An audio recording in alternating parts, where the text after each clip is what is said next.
Assalamualaikum warahmatullahi wabarakatuh. Kali ini kami dari kelompok 12 ingin mempresentasikan hasil kerja kami mengenai proyek UAS Manajemen Sumber Daya Manusia dengan materi Talent Management.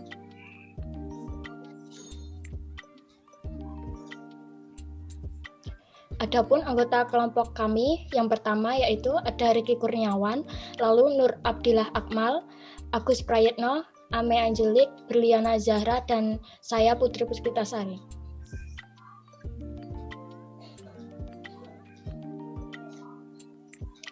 Yang pertama yaitu definisi manajemen talenta. Ada banyak pengertian mengenai manajemen talenta yang dikemukakan oleh para ahli. Dari definisi-definisi tersebut, maknanya hampir sama, di mana manajemen talenta merupakan salah satu strategi peningkatan kualitas yang memberikan kesempatan yang sama dalam pengembangan karir dan sarana perwujudan aktualisasi diri pegawai. Manajemen talenta merupakan penerapan strategi atau sistem terintegrasi yang dirancang untuk mencari, mengelola, mengembangkan, dan mempertahankan talent terbaik dalam suatu perusahaan atau organisasi.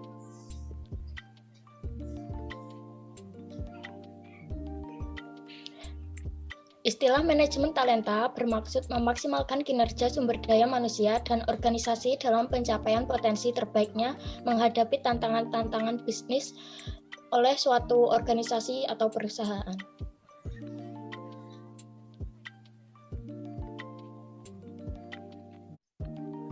Selanjutnya ada sejarah manajemen talenta.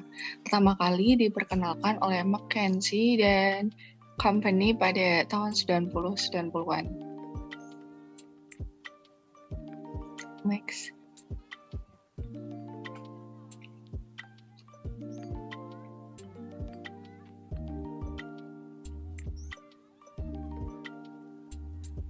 Menurut penelitian riset, dalam upaya untuk mengidentifikasi tantangan-tantangan yang dialami oleh perusahaan-perusahaan bisnis besar terhadap pengelolaan sumber daya manusia, menyatakan bahwa untuk mendapatkan maupun mempertahankan karyawan terbaik bukanlah pekerjaan yang mudah, karena tiap perusahaan besar saling bersaing untuk mendapatkan SDM yang terbaik, sedangkan di satu sisi, SDM tersebut cenderung memilih perusahaan berdasarkan keberlangsungannya di industri masa depan yang bagus.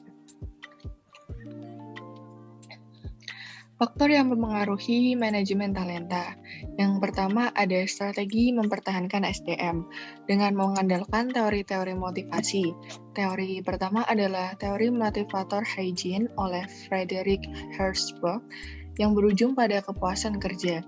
Penelitian menunjukkan hubungan yang positif antara kepuasan kerja dan turnover SDM, serta antara kepuasan kerja dengan komitmen SDM. Menyarankan agar perusahaan melakukan job enrichment, yaitu upaya menciptakan pekerjaan dengan tantangan, tanggung jawab, dan otonomi yang lebih besar. Teori kedua adalah teori scientific management oleh Frederick Taylor. Teori ini masih mampu mencegah eksodus para pengemudi truk pengirim paket UPS. Para pengemudi menjadi ujung tombak UPS, turnover pengemudi yang relatif tinggi memaksa manajemen untuk meneliti sebabnya. Diketahui ternyata beban kerja pengemudi terlalu besar, yang kemudian dialihkan ke sekelompok karyawan lain. UPS mempersempit cakupan kerja para pengemudi yang hasilnya semakin sedikit pengemudi UPS yang pindah ke perusahaan lain. Yang kedua, ada strategi pemeliharaan SDM. The right people with the right skill are in the right place. Memilih karyawan yang bertalenta sesuai dengan kebutuhan perusahaan untuk dapat dikembangkan secara optimal oleh perusahaan. Mengatakan bahwa dewasa ini, organisasi menghadapi kompleksitas pengelolaan SDM dalam membangun organisasi global yang efektif. Satu alternatif adalah dengan menyediakan SDM dengan kemampuan strategis, memiliki wawasan dan pengalaman global, dan keterampilan yang dibutuhkan untuk menjadi strategic partner dan efektif untuk bisnis masa mendatang.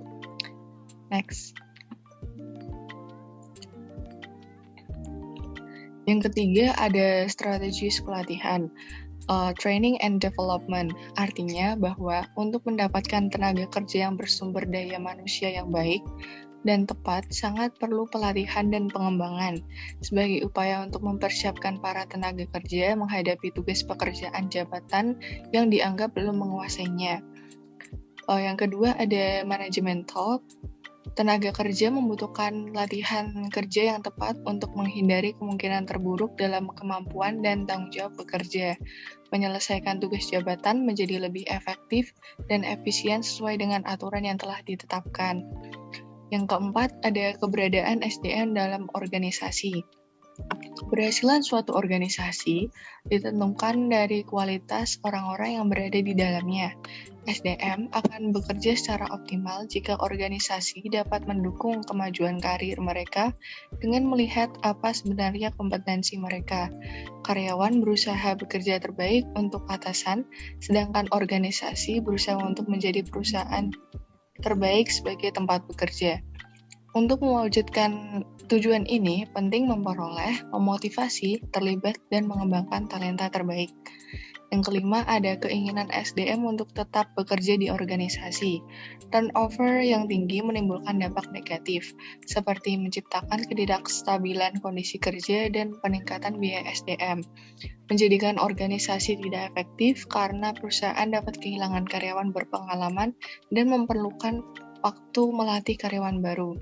Manajemen talenta berfungsi untuk mempertahankan karyawan yang sudah ada untuk tetap berada di perusahaan dengan mengembangkan potensi dan memperhatikan kepuasan kerja karyawan. Yang terakhir, ada penerimaan kinerja organisasi. Konsep kinerja atau performance dapat didefinisikan sebagai sebuah pencapaian hasil. Hal ini berarti bahwa kinerja suatu organisasi itu dapat dilihat dari tingkatan sejauh mana organisasi dapat mencapai tujuan yang sudah ditetapkan. Dalam hal ini, manajemen talenta dipandang berhasil apabila hasil evaluasi menunjukkan bahwa kinerja organisasi perusahaan dapat mencapai tujuan yang sebelumnya ditetapkan, sehingga optimalisasi kinerja organisasi di sini dapat mencapai tujuan dan memberikan keuntungan perusahaan. Selanjutnya adalah karakteristik manajemen talenta. Karakteristik yang pertama, memiliki pola pikir pengembangan. Perusahaan yang berhasil mengelola program manajemen talenta mengembangkan pola pikir pengembangan, yaitu sebuah pola pikir yang mengutamakan pengembangan pribadi-pribadi pegawai yang ada di perusahaan tersebut. Yang kedua adalah mengimplementasikan budaya kerja. Perusahaan yang berhasil mengelola program manajemen talenta memiliki, menghayati, dan mengimplementasikan budaya kerja yang tinggi. Ini adalah salah satu situasi ketika perusahaan senantiasa berusaha menemukan indikator kinerja setiap posisi, menjadikannya sebagai dasar untuk menilai keberhasilan seseorang, serta sebagai alat ukur dalam memberikan kompensasi pada setiap orang. Karakteristik yang ketiga adalah memiliki sponsor eksekutif. Perusahaan yang berhasil mengelola manajemen talenta selalu memiliki pemimpin senior yang menjadi sponsor atau pendukung utama pengembangan pegawai-pegawai berpotensi tertinggi. Dan karakteristik yang keempat adalah menerapkan good HR information system, yakni perusahaan yang berhasil mengelola manajemen talenta ditandai dengan adanya infrastruktur, investasi, dan sistem informasi SDM yang akurat. Berikutnya akan dijelaskan oleh rekan saya. Selanjutnya, manfaat manajemen talenta. Dari berbagai penelitian terbukti 80% keberhasilan bisnis, sebanyak 20% disumbangkan oleh karyawan. Karyawan adalah aset dan unsur investasi efektif perusahaan. Dengan demikian, talenta seharusnya dikelola dan dikembangkan melalui sistem manajemen talenta. Terdapat beberapa manfaat sebagai berikut. Yang pertama, perusahaan akan mampu mengurangi biaya kesalahan karena rekrutmen dan pengembangan SDM yang tidak tepat, tidak hemat waktu, dan mengurangi deviasi kinerja. Dengan kata lain, diperolehnya karyawan yang memiliki kemampuan melaksanakan tugasnya dengan baik. Selain itu, manajemen talenta berarti adanya perbaikan proses pekerjaan yang dicerminkan dengan perbaikan sistem informasi manajemen dan penerapan pengembangan SDM yang efektif. Dalam hal ini, karyawan akan siap dengan menerima tanggung jawab yang lebih besar. Yang kedua, adanya terobosan talenta dan bisnis berupa pemberdayaan tugas baru yang lebih menantang. Karyawan akan siap untuk menerima wewenang baru tersebut serta dapat menjalankannya. Yang ketiga, dapat mempertahankan karyawan yang bertalenta tinggi. Mempertahankan karyawan yang bertalenta tinggi penting untuk organisasi atau perusahaan agar tetap memimpin dan bertumbuh di pasar yang tingkat persaingannya tinggi.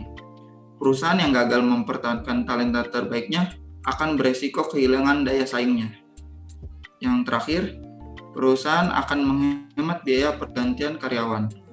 Karena biaya pergantian karyawan tersebut sangat tinggi dan dilakukan melalui cara rekrutmen. Selain itu, perusahaan yang telah menerapkan talenta manajemen pada umumnya memiliki karyawan yang loyal, sehingga pergantian karyawan menjadi rendah dan biaya rekrutmen dapat ditekan. Selanjutnya, tahap-tahap dalam manajemen talenta. Yang pertama, proses pengembangan dan penguatan kompetensi karyawan baru pada saat awal masuk ke perusahaan. Pada tahapan ini, meliputi seleksi sumber daya dari perusahaan, bagaimana cara-cara kreatif yang bisa dilakukan untuk dapat menampung sumber daya manusia yang berkualitas dan memiliki kompetensi di banyak hal. Dan yang kedua, upaya memelihara serta mengembangkan sumber daya manusia yang memang sudah ada di perusahaan.